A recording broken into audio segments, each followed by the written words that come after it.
Well, in Victoria, the state of emergency powers are going to be continued for the rest of the year. Joining me now to discuss this is Victorian Liberal MP Tim Smith. Tim, thanks for your time this morning. What's your reaction to this?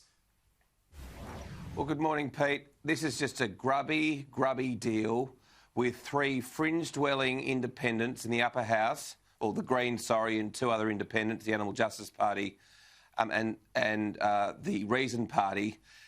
This is a grubby deal. What have they been offered? What has Fiona Patten been offered? What has Andy Meddick been offered? What has Samantha Ratnam been offered? This grubby deal that's going to see Victoria locked down until Christmas, potentially, on the whim of the Premier.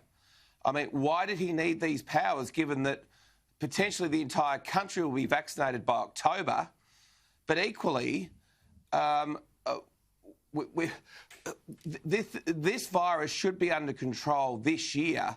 So why on earth wouldn't the Premier come back to the Parliament for extensions to the state of emergency on a month-by-month basis, as would be perfectly sensible, and not the grubby power grab we saw last night in this tawdry deal with fringe dwellers in the upper house? So that's what you would want. You would want it to be month by month, which is actually what you originally wanted before the original state of emergency powers were extended last year. I remember having many conversations with you about it. Well, I would have thought that was the most sensible option, but just remember that New South Wales doesn't even have a state of emergency. New South Wales doesn't require one, and a state of emergency is a massive shock to confidence in Victoria. I mean, fancy trying to invest in Victoria knowing that Daniel Andrews could lock you down whenever, on a whim, just because he can. Yeah, the Greens backed the government. This is what they wanted, because fines were to be reduced and that they'd get confirmation of a right to protest, which seems a bit of a contradiction. A massive contradiction. How can you have potentially socially distanced protesting if indeed we have a fourth wave or a third wave?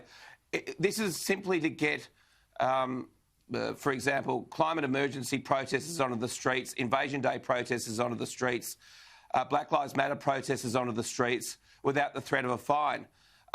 This is massive double standards, frankly, totally hypocritical. I mean, I think most fair-minded Victorians would be looking at that this morning going, you've got to be kidding me, this is a joke. But did the Liberal Party support any part of it? We did not support this extension for 9 months, not in any way, shape or form. No, but the detention order appeals. Detention order appeals. Detention order appeals. No, we don't support detention order appeals. And the honest answer is, Pete, this is a massive extension of the role of the state within our society. It's not acceptable and it should never have happened. OK. There is something of a coincidence here too, bearing in mind that you had the results of the Mental Health Royal Commission, the findings that came out yesterday indicating catastrophic failures. It's interesting that that was released yesterday because so much mental health problems had originally come from border shutdowns.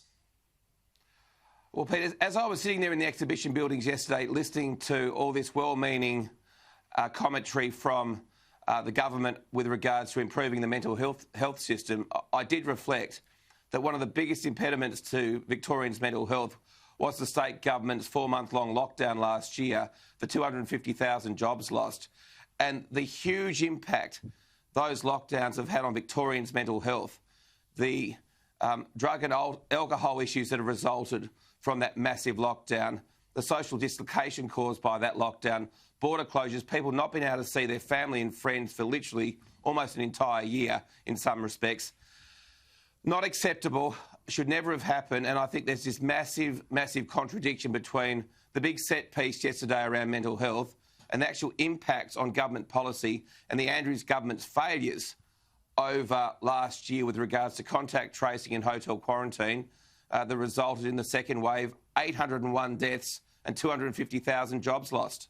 Just onto that report that has been released, it looks as though there's going to have to be an overhaul of it, similar to the aged care report that came out the other day, kind of rebuilding it from scratch. Obviously, it's going to come at a huge cost, and there has been some suggestions in Victoria that there would, similar to the aged care report, that there would be a tax levy that would be applied to this for Victorians. Would you support that? No, we don't support that at all.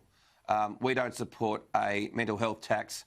This is a very important issue. This is a fundamental role for the state government to provide mental health care, and this should come out of recurrent revenue. And indeed, this Labor government has borrowed $150 billion. They don't need another tax to fund a core service of a state government. Okay, so what's the alternative? What would you do? How are you going to raise this money? Because like aged care, again, it's interesting that both of them came out this week. They're both going to cost a lot of money.